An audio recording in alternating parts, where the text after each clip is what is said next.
Stephanie Mielke here, aka Keto Mom, or often called mom, sis, Steffi, daughter, wife, aunt, and friend. Just like many of you, I carry a lot of titles. My favorite title is mom. I should probably say wife, which takes a lot of my time. But let's be honest, if you want to do something and do it well, you will make the time for it. Commitment is hard because we find ourselves overcommitted, but when you practice prioritizing, you will find out what is actually important and what you can let go.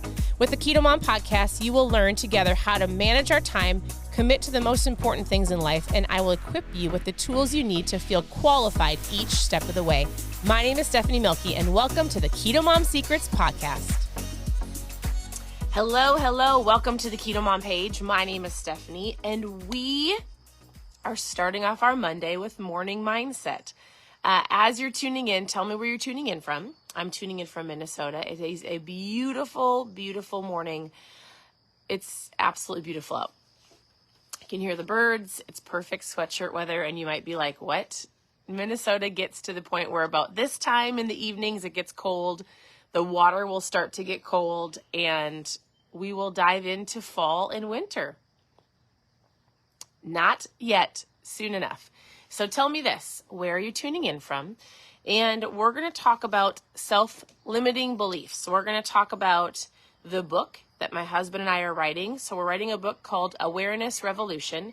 We've been going through it for a while, and the book is right here. It's on my laptop. And in general, I'm not going through the whole book with you, but I'm just giving you an understanding of the word awareness and where you need to be aware in all areas of your life. And the reason I'm talking about that is because oftentimes so this page is called Keto Mom. This page was started for fat loss. This page was started so that people could find some recipes and lose some weight, basically, right? And over the last 8 years, I've realized that people don't just need recipes. They need an understanding. They need this word awareness around so many different areas of their life and how other areas of your life are affecting your lack of fat loss. And you might be like, what? So we've gone through lots of different topics. The last chapter I did not go through. It's about parenting, but there is a chapter on awareness and parenting in this book. It's awareness in lots of different areas because I truly believe that if your goal is to lose fat and if your goal is to get healthy, you also might have areas of your life where you need to work on, right? If you have an awareness of, I eat when I'm stressed and I eat because I'm financially frustrated, and then all of a sudden you go, oh, it's not the food that I necessarily need to fix. It's I eat when I'm frustrated. I'm frustrated because I need to fix my finances. I need to have the awareness of I need to fix my finances. And then when that's fixed, it like cycles into your diet. You choose better because that area is fixed. Does that make sense? So a topic we're going to talk about today is awareness around your self-limiting beliefs. First of all, tell me where you're tuning in from. How are you doing? How is your Monday? How is it starting off? My girls are looking through the window. And honestly, I think this is huge. I was listening to a podcast. We went to Dallas and then came home from Dallas. And I was listening to a podcast by Erwin McManus. And he talked about exactly kind of what I'm going to talk about right now. In this chapter, we talk about recognizing limiting beliefs, like understanding why you think the way you think, why you believe the things about you. Is it from your past? It was from a teacher? Was it from a parent? Was it from somebody speaking something over you? Because oftentimes we put these limiting beliefs in our mindset and we believe that we can't do something because of the past, because of the things that people have said about us. So how do we get through that? How do we break through that? Honestly, having an awareness of just because somebody spoke something over me doesn't mean it's truth.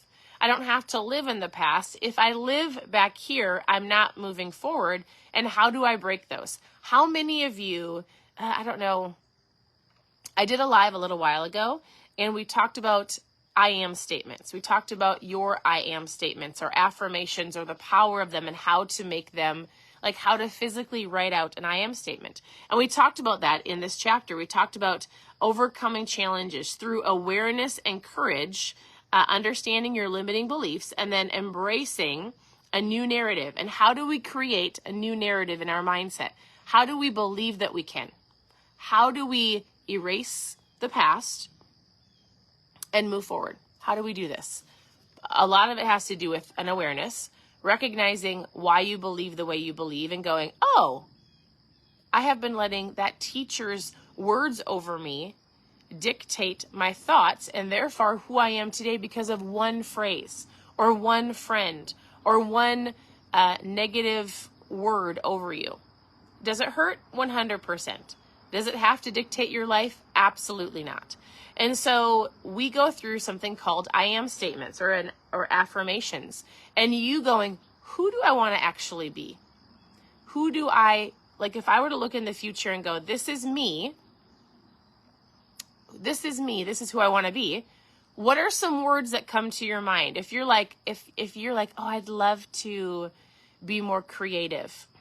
I'd love to be more fit. I'd love to lose weight. I'd love to be healthy. I would love to be a better parent. I would love to be a better spouse. I would love to, whatever it is. I would, look at the sun is popping out.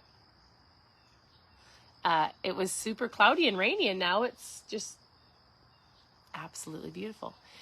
So tell me this, if you had to pick a word, I need your participation. If you were to say, all right, I'm going to put some new words to me working towards my future self. I want you to say some things that you're like, even if you don't believe it right now. I am strong. I am beautiful. I am wise. I am successful in my career. I am a present parent. I have a great marriage. What are some things that you would love to believe for and that you're going to start believing for? Also, I did a live probably a couple months ago, all about your I am disciplined. I love that. All about your I am statements. A very specific way on how to write them. And so if you want that live, and I went through like how to do it, adjectives, verbs, how to write it. If you want that live, why don't you just post, what would be a good word? I can send it to you. Can you just post below I am statements? Just post I am statements in the comments, and I'll send that live to you. So you can go back and actually follow a system or follow a way of writing your own I am statements. I thought it was really great. So in general, the point of awareness around your limiting beliefs is to go, why do I believe the way I do? Is that really true? Once you have an understanding, you can go, I don't actually have to believe that. I hope it's not too bright as I'm talking, because my screen got really bright, so I apologize. Here's a couple more thoughts for you, and then I'll let you go. If you write I am below, I will send that to you, that live. All right. A podcast I was listening to, here's what he said. He goes, you cannot maintain a single healthy pattern without a healthy why. So as we figure out your I am statements and why you believe the way you do and why your mindset is the way that it is and why you operate the way that you do, you need a healthy why. Why do you want to get strong? Why do you want change in your life, right? You cannot maintain a single healthy habit without having a healthy why. So it starts with your mind, and it starts with how you talk to yourself. And so it's interesting. I was listening to the podcast, and he was talking about how kindness is a superpower. And he goes, it's interesting because oftentimes, we want to be a better person to others, but it starts with this. And if you're not being kind to yourself, it's hard to be kind to anybody else around you. So your mindset is important. The way that you speak to yourself is important.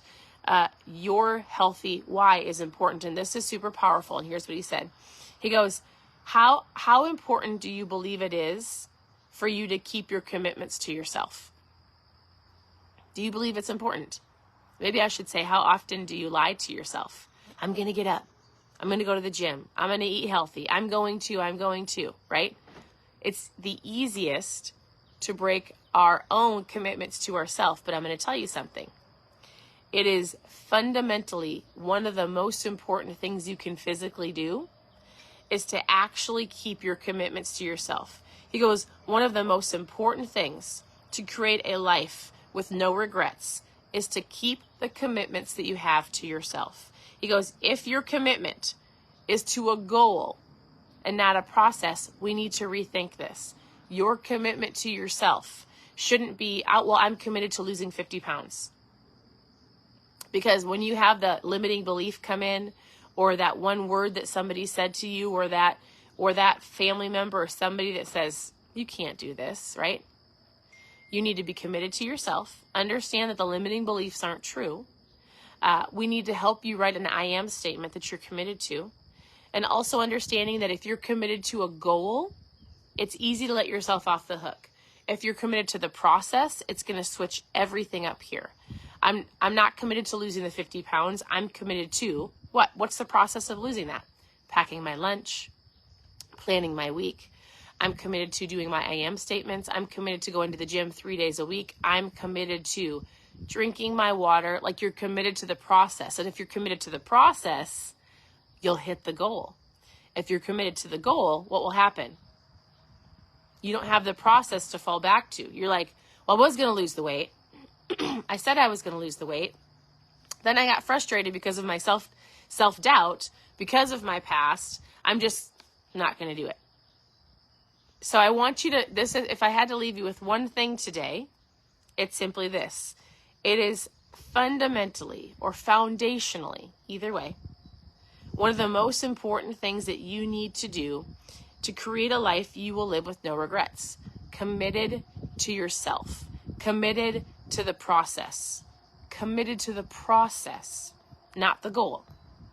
So if you've been having goals and you don't actually have the how-to, the process, the how I need to get there, let's work on that. And I can talk more about that in the next coming lives. But I'm going to say that's the thought I'm going to leave you with. Do you physically have a process, or is it just, I'm going to lose weight? I'm going to get out of debt. I want. So as you go throughout today and the rest of your week, what is the process you're committed to? What are the self-limiting beliefs we need to get over? I will help you with an I am statement. So I'll help you write those. Post I am below. And we'll send you the live that I did in the past that actually walks you through how to write them and why. Otherwise, thank you for tuning in. Oh, I love that, Sarah from England. I love that you tell me where you're tuning in from. It is going to be a wonderful Monday because you're going to make it a wonderful Monday. And why are you going to make it a wonderful Monday? Because you get to choose your attitude, and you get to choose to have an awareness around your emotions and being adaptable. If you have an awareness of your own emotions and being adaptable in the world of sometimes crazy, you can choose to have a great day and make it a great day, because no matter what comes into your day, your attitude or your emotions are unwavering, and you're going to choose to respond versus react. You're going to make it a great day. So, all right. Thank you for tuning in. Your presence matters. Reach out with questions below. Send me a message. You can always go to ketomomsecrets.com. Click on recipes, how to get started. I'm sending out trial packs today. Ketones, I drink them every single day. They're my tool of choice. Some of you got up and grabbed coffee. You want to know what? I switched something. I switched something in my mind. Well, this is the last thing. My husband was listening to a podcast, and I don't remember the guy's name, and he's got a morning routine, and one of the things he said, and I can't remember why, but he said you shouldn't have caffeine right away in the morning. You should have water and electrolytes. And he said, really, there was a whole reason of what it does to your body and how your body needs to get up and move around, not just be flooded with caffeine. And so we've been getting up and drinking water with electrolytes, water with salt. And then he said up to 2 hours. I think I've made it 2 hours. I've been up for a while. So I actually have my ketones. My ketones have caffeine in them, and not a lot, 60 milligrams. But I'm switching some things up to hydrate my body, to feel better. And I do think it's important. I don't know why I'm saying this, because I was saying I'm mailing out ketones, but some of you get up in the morning and the only thing that you do is get yourself to the coffee pot. Well, I get up, drink water, drink my electrolytes, read. Now I'm drinking my ketones and talking to you. So, all right. Own your morning, own your day. Super important. I would say own your mindset, own your life. That just came to me. That's really good. That's so good, actually. I should write that down. Own your mindset, own your life. I do believe it's important. And for those of you who are believers like I am, there's an entire other conversation around who is actually in control of your life and your beliefs and your spiritual mindset. And we can talk about that later. So I would say spiritual comes first for understanding for sure. Mindset is super important, and we'll go from there. So, all right. Yes, I'll get you the name of the podcast. I have to find it. I'll ask my husband. It's a man that's a biohacker. He talks about your entire day, about how to maximize your time. And he talks about like 90-minute sessions. I feel like it works really well in the morning for anybody, but the rest of the workday works for people who really are entrepreneurs, who own their time frames and can break up their time. So, all right. Thank you for tuning in. Have a wonderful day, and I'll talk to you guys very soon. Bye.